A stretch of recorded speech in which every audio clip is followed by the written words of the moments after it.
हिंदी में यूपीएससी की तैयारी से संबंधित प्रोग्राम्स को देखने के लिए सब्सक्राइब करें स्टडी IQ हिंदी। हेलो दोस्तों, स्वागत है आप सबका स्टडी IQ हिंदी पे। मैं ललिता दहिया। दोस्तों, तमिलनाडु सरकार ने स्कूलों में शारीरिक दंड के उन्मूलन के संदर्भ में दिशा निर्देश जारी किए हैं। आज की इस परिचर्चा में हम ये समझेंगे इन दिशा निर्देशों में क्या क्या शामिल है, शारीरिक दंड से हम क्या समझते हैं, शारीरिक दंड के पीछे की क्या अवधारणाएं काम करती हैं, इसके परिणाम क्या हो सकते हैं, इसके क्या नकारात्मक परिणाम हो सकते हैं, क्या इससे जुड़े हुए नैतिक मुद्दे हैं, भारत के संविधान में इसके संबंध में कुछ प्रोविजंस किए गए हैं क्या, इन सारे के सारे मुद्दों पे हम आज इस परिचर्चा में चर्चा करेंगे। ये जो टॉपिक है आप लोगों के पेपर 1 के जो सोसाइटी वाला पार्ट है उसके लिए काफी महत्वपूर्ण हो सकता है, और साथ ही एथिक्स के पॉइंट ऑफ व्यू से भी दंड के नैतिक मुद्दों से जुड़े हुए मुद्दों को यदि हम एथिक्स के पेपर से जोड़ें तो वहां के लिए भी एक टॉपिक काफी महत्वपूर्ण हो सकता है आप सबके लिए। दोस्तों, बात करते हैं सबसे पहले न्यूज चर्चा में क्यों है। तमिलनाडु सरकार ने बेसिकली दिशा निर्देश जारी किए हैं शारीरिक दंड के उन्मूलन के लिए कि स्कूलों में शारीरिक दंड का उन्मूलन होना चाहिए।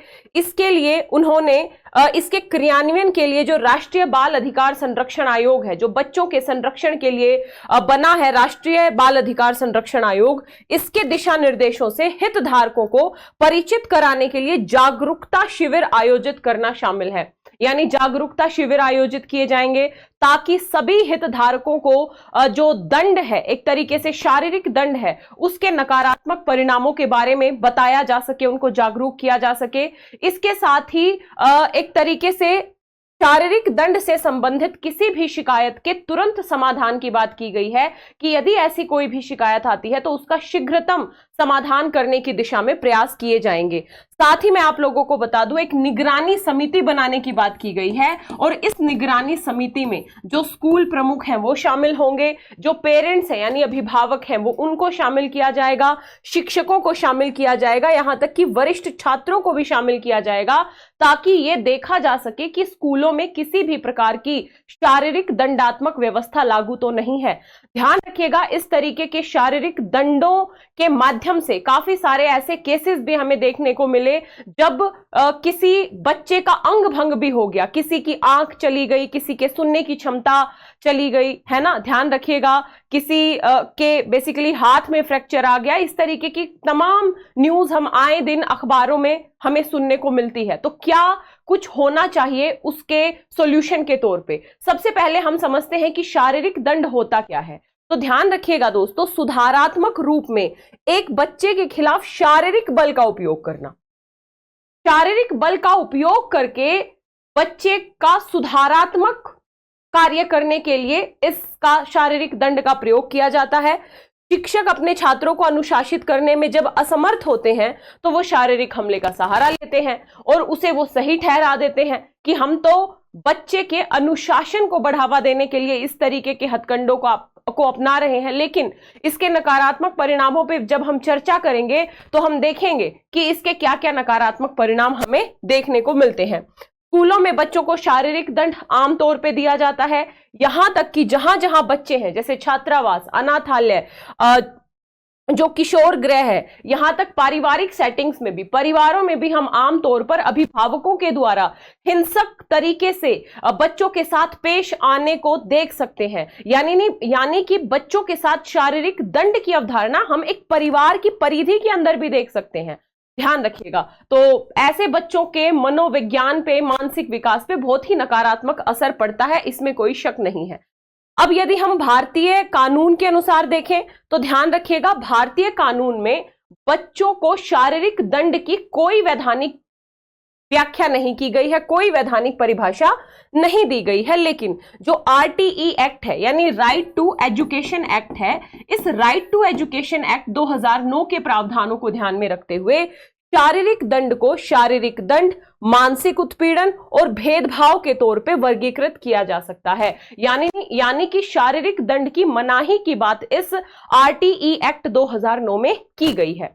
अब हम यदि शारीरिक दंड पर धारणाओं की बात करें कि आखिर शारीरिक दंड को लेके जो धारणाएं हैं कि इससे क्या क्या हम पॉजिटिव चेंज ला सकते हैं, क्या धारणाएं काम करती हैं बेसिकली टीचर्स की या पेरेंट्स की। तो सबसे पहले तो बच्चों को दंडित करना सभी स्थितियों में सामान्य और स्वीकार्य माना जाता है, चाहे वो परिवार हो या संस्थान हो, चाहे शिक्षण संस्थान हो। अक्सर आवश्यक माना जाता है ताकि बच्चे बड़े होकर सक्षम और जिम्मेदार व्यक्ति बने, ताकि उनको अनुशासन सिखाया जा सके, उनको जिम्मेदार व्यक्ति बनाया जा सके।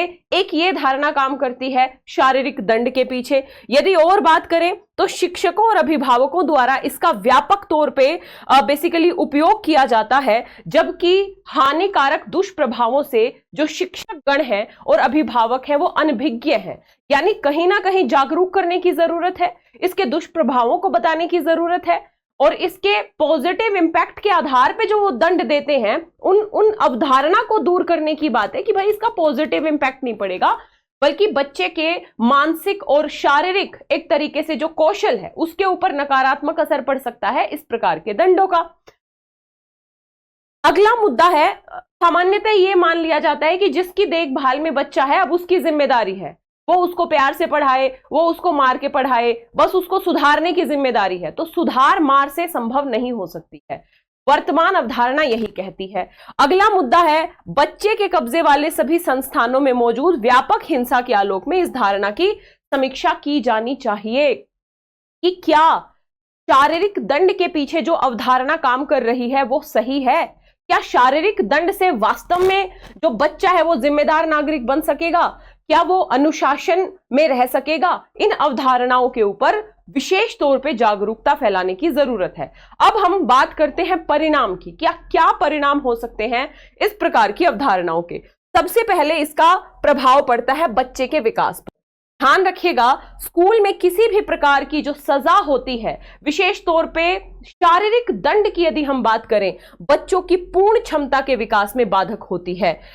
वयस्क शारीरिक दंड का उपयोग जब बच्चों पे करते हैं तो ये बच्चों को सिखाते हैं कि मारना संघर्ष से निपटने का एक स्वीकार्य साधन है। यानी वो खुद भी हिंसा का सहारा ले रहे हैं बच्चे के ऊपर, और बच्चे के मनोविज्ञान में ये तय करने का प्रयास कर रहे हैं कि कल को ये भी मारने को संघर्ष से निपटने का सबसे बड़ा साधन मानेगा। यानी जिस हिंसा का प्रयोग वो बच्चे पे कर रहे हैं, कल यही बच्चा इसी हिंसा का प्रयोग दूसरे बच्चों पे या दूसरे लोगों पे कर सकता है। यानी एक गलत एग्जाम्पल सेट किया जा रहा है, इससे बच्चे के मानसिक विकास के ऊपर क्वेश्चन मार्क लग सकता है, ध्यान रखिएगा। अगला मुद्दा है हिंसा को सामान्य बना देना। यानी कि शारीरिक दंड से प्रतिकूल शारीरिक, मनोवैज्ञानिक और शैक्षणिक परिणाम होते हैं।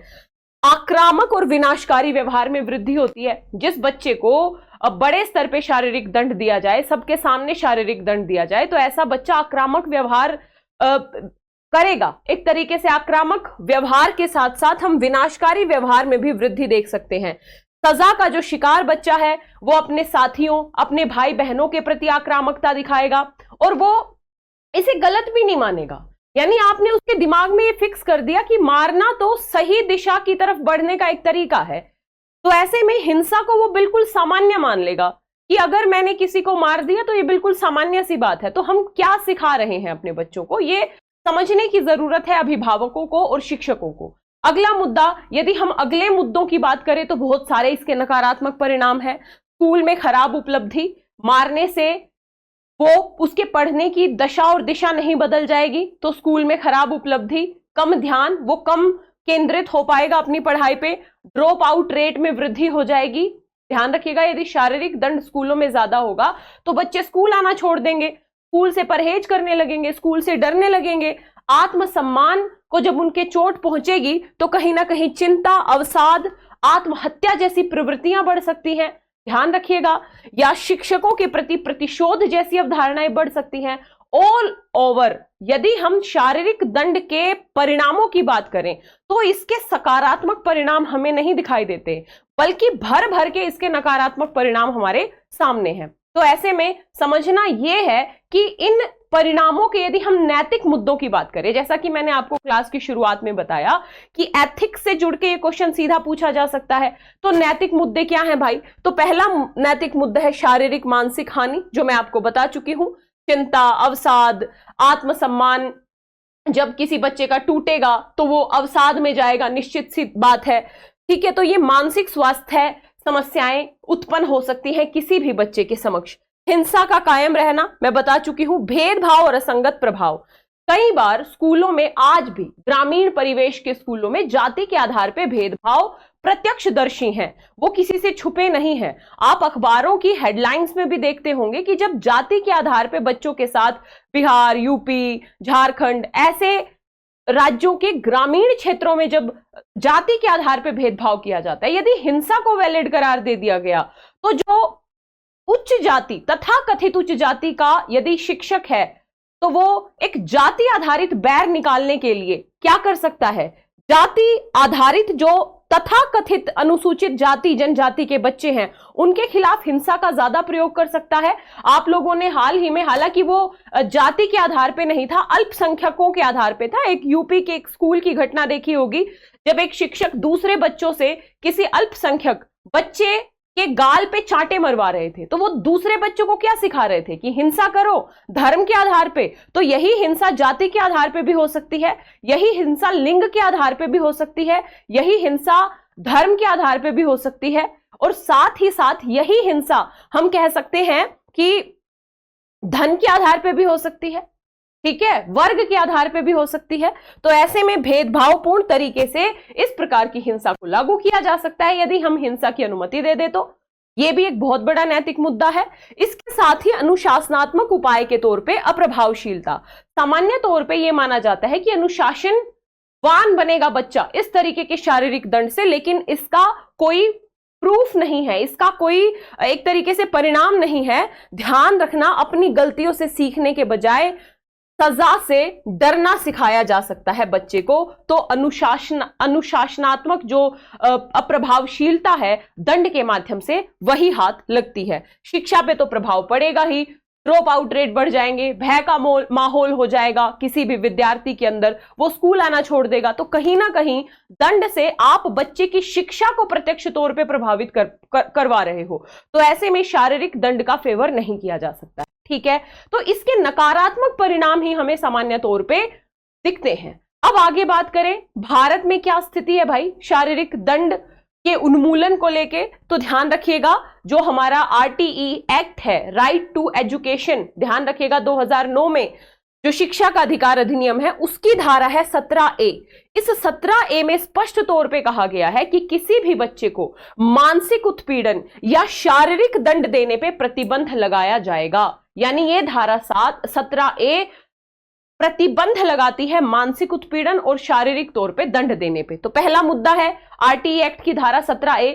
ध्यान रखिएगा, मेंस में जब आप आंसर राइटिंग करते हैं और इस तरीके के कुछ फुल प्रूफ आधारों की बात करते हैं, तो एग्जामिनर प्रभावित होता है, आपको अच्छे नंबर मिलते हैं। हवाई बात करने से मेंस में नंबर नहीं मिलते हैं, ठीक है। तो एक मुद्दा यह समझ में आया। किशोर न्याय बच्चों की देखभाल और संरक्षण अधिनियम है 2000 का, यह भी बच्चों के प्रति क्रूरता को निषिद्ध करता है, ध्यान रखना है। तो यह किशोर न्याय अधिनियम 2000 है, यह भी बच्चों के प्रति क्रूरता, तो क्रूरता में शारीरिक दंड भी शामिल है, उसको निषिद्ध करता है। साथ ही बाल अधिकारों पर संयुक्त राष्ट्र कन्वेंशन का अनुच्छेद 37A, तो ये जो अनुच्छेद 37A है, ये भी कहता है कि बच्चों को कोई यातना, क्रूरता या अमानवीय दंड नहीं सहना चाहिए। और भारत भी हस्ताक्षर करता है बाल अधिकारों पर UN के कन्वेंशन का। तो UN कन्वेंशन भी इस तरीके के दंड को रोकने की बात कर रहा है। अब यदि हम भारत के संवैधानिक प्रावधानों की बात करें, तो पहली बात समझ में आई, यानी भारत में शारीरिक दंड की स्थिति से संबंधित क्या मुद्दे हैं। तो हमारे कुछ एक्ट हैं जो कहते हैं कि भाई बाल यातना या शारीरिक दंड नैतिक नहीं है, ये व्यवहारिक नहीं है, ये सही नहीं है। अगला मुद्दा है संवैधानिक स्थिति क्या है। तो सबसे पहले हम आर्टिकल 21 की बात करेंगे, व्यक्तिगत स्वतंत्रता और जीवन का अधिकार। इसमें प्रत्येक व्यक्ति को गरिमा में पूर्ण जीवन जीने का अधिकार भी शामिल है। तो एक बच्चे की भी तो गरिमा है, एक बच्चे को भी तो आत्मसम्मान से जीवन जीने का अधिकार है। ऐसे में यदि आप शारीरिक दंड का सहारा लेते हो, तो आप कहीं ना कहीं उसकी गरिमा का हनन कर रहे हो, उसके आत्मसम्मान का हनन कर रहे हो, और ऐसे में आर्टिकल 21 का स्पष्ट तौर पे उल्लंघन होता है। अगला मुद्दा यदि हम बात करें तो डीपीएसपी के 2 अनुच्छेद हैं, ध्यान रखिएगा। इसके साथ ही आर्टिकल 21 के साथ आर्टिकल 21A की भी बात कर सकते हैं, क्योंकि आर्टिकल 21A अपने आप में शिक्षा के अधिकार की बात करता है, और शिक्षा के अधिकार में ये कहीं ना कहीं अंतर्निहित है कि दंड नहीं दिया जाएगा बच्चों को। अगला है आर्टिकल 39, राज्य के नीति निदेशक तत्वों के ये 2 आर्टिकल हैं, article 39E and article 39F। ये बच्चों से जुड़े हुए हैं, और ये कहते हैं स्पष्ट तौर पे कि बच्चों के स्वास्थ्य का ध्यान रखा जाएगा, उनकी स्वतंत्रता, उनके सम्मान का ध्यान रखा जाएगा, और वो अपना बचपन सुविधा युक्त जिए, और हर प्रकार के शोषण से उनको बचाया जाए। राज्य इसका प्रयास करेगा, यानी बच्चों की सुकुमार अवस्था, बच्चों के शोषण मुक्त जीवन की व्यवस्था की जिम्मेदारी राज्य की है। तो आर्टिकल 39 भी बच्चों के संरक्षण की वकालत करता है। तो ऐसे में हमारा संविधान भी बच्चों के गरिमा में जीवन की बात करता है, हमारा संविधान भी बच्चों के शोषण मुक्त जीवन की बात करता है। तो दंड का जो प्रावधान है, ये हमारे संविधान का भी उल्लंघन कर रहे हैं, कहीं ना कहीं संविधान के उद्देश्यों का उल्लंघन कर रहे हैं। क्या क्या सरकारी पहल की गई है दंड को रोकने के लिए? एक तो आरटीई एक्ट हमने देख ही लिया, साथ ही किशोर न्याय अधिनियम में आपको बता ही चुकी हूं कि ये भी बेसिकली एक आपराधिक कृत्य मानता है बच्चों के प्रति क्रूरता को। साथ ही अनुसूचित जाति जनजाति एक्ट है, एससी एसटी एक्ट है 1989 का। यदि ये हिंसा अनुसूचित जाति जनजाति के बच्चों के साथ की गई तो फिर एससी एसटी एक्ट के तहत मुकदमा दायर हो सकता है, ध्यान रखिएगा। तो ये भी एक व्यवस्था की गई है। हालांकि ये एससी एसटी एक्ट एक ब्रॉडर एक्ट है, लेकिन उसमें एससी एसटी के बच्चे भी शामिल होंगे। इसके साथ ही बाल अधिकार संरक्षण आयोग बनाया गया है, राष्ट्रीय बाल अधिकार संरक्षण आयोग। राज्यों के स्तर पे राज्य बाल अधिकार संरक्षण आयोगों की वैधानिक व्यवस्था की गई है, ताकि बच्चों के संरक्षण, बच्चों की सुरक्षा, बच्चों के सुरक्षित जीवन को हम क्या कर सके, सुनिश्चित कर सके। उनके प्रति किसी भी प्रकार की हिंसा, किसी भी प्रकार के शोषण को हम दूर कर सके। तो उसके लिए ये प्रयास किए गए हैं। अब आगे सुझाव क्या हो सकते हैं इस दंडात्मक व्यवस्था को रोकने के? तो सबसे पहला सुझाव हम ये देख सकते हैं कि स्कूलों में जो छात्र और शिक्षक अनुपात है उसको कम से कम किया जाए, क्योंकि जब छात्र और शिक्षक अनुपात ज्यादा होता है, जैसे एक शिक्षक पे यदि सैकड़ों बच्चे होंगे तो सारे बच्चों से शिक्षक प्रत्यक्ष तौर पे इंटरेक्शन नहीं कर पाएगा, तो वो हिंसा का सहारा लेगा। तो ऐसे में कम से कम ये अनुपात रखा जाए, जिसकी वकालत हमारा राइट टू एजुकेशन एक्ट भी करता है। अगला मुद्दा है सभी बच्चों को अभियानों और प्रचार अभियानों के माध्यम से बच्चों को भी ये सूचित करने की जरूरत है कि उन्हें शारीरिक दंड, मानसिक उत्पीड़न और भेदभाव के खिलाफ बोलने का अधिकार है। यानी बच्चों को जागरूक करना पड़ेगा भाई कि यदि आपके साथ कोई भी शारीरिक दंड यदि आपको देता है, मानसिक उत्पीड़न करता है या किसी भी प्रकार का भेदभाव करता है, तो आपको बोलने का अधिकार है। और इस बोलने के अधिकार के साथ साथ एक तंत्र भी स्थापित करने की जरूरत है, ऐसा तंत्र जिस तक बच्चों की व्यापक पहुंच हो, यानी व्यापक और आसान पहुंच हो, ध्यान रखिएगा, ताकि वो अपनी शिकायत दे सके। यानी शिकायत निवारण तंत्र बनाना पड़ेगा, बच्चों को अधिकार देना पड़ेगा बोलने का।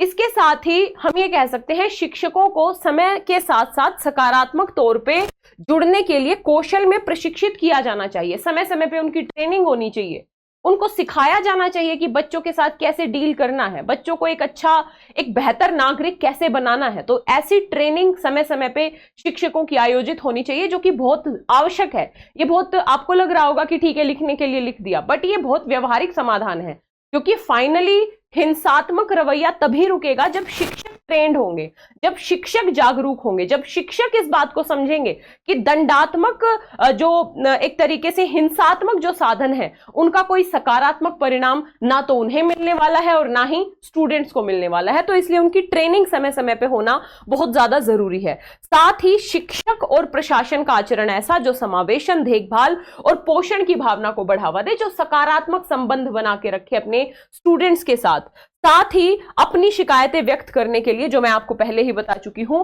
बच्चों को एक तंत्र देना चाहिए, एक शिकायत निवारण तंत्र, एक पूरी की पूरी व्यवस्थित इकाई बनाने की जरूरत है, ताकि बच्चों की आसान पहुंच हो और ये शिकायत निवारण तंत्र एक तय समय सीमा में जो भी समस्याएं हैं उनका समाधान करे। यानी हम बच्चों के लिए एक अनुकूल, एक समावेशी, एक सुरक्षित माहौल बनाए जहां पे बच्चे बिना डर के, बिना भय के स्कूलों में जा सके, पढ़ाई कर सके, अपने घर में बिना भय के वो सुरक्षित माहौल में रह सके। किसी भी प्रकार की हिंसा बच्चों के प्रति की जाने वाली एक क्रूरता है, और यदि हमें बच्चों के भविष्य को सुरक्षित करना है, उन्हें एक अच्छा नागरिक बनाना है, उन्हें सही दिशा में अग्रसरित करना है, उन्हें उनके जीवन में अनुशासन लाना है, तो वो हिंसा के माध्यम से पॉसिबल नहीं है। उसके लिए हमें बच्चों के साथ सकारात्मक संबंधों को निश्चित तौर पे सुस्थापित करना पड़ेगा। तो ये एक छोटी सी परिचर्चा थी जिसमें मैंने आप लोगों को बताया कि ये सोसाइटी के पॉइंट ऑफ व्यू से भी काफी महत्वपूर्ण है और एथिक्स के पॉइंट ऑफ व्यू से भी काफी महत्वपूर्ण है, ध्यान रखिएगा।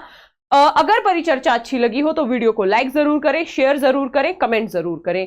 अब बात कर लेते हैं, यदि आप 2025, 26 या 27 में यूपीएससी का अटेम्प्ट देना चाहते हैं और बेहतर तरीके से प्रिपरेशन करना चाहते हैं तो स्टडी IQ IAS हिंदी के P2I बैच से जुड़ जाइए।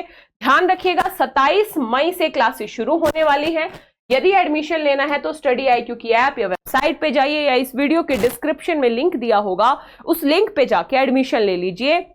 एडमिशन लेने से पहले आपको कोड यूज करना है LD Live, LDLIVE, LD Live code के साथ ये बैच आपको मात्र 27,999 में मिल जाएगा।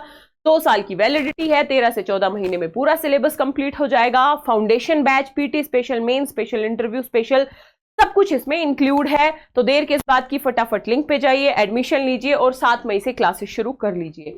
इसके साथ ही आप यदि वैकल्पिक विषय पढ़ना चाहते हैं तो हिंदी माध्यम में इतिहास और राजनीतिक विज्ञान और अंतरराष्ट्रीय संबंध यानी PSIR वैकल्पिक विषय शुरू हो रहे हैं 6 मई से क्लासेस। तो यदि आप इन वैकल्पिक विषयों से जुड़ना चाहते हैं तो भी आप जुड़ सकते हैं।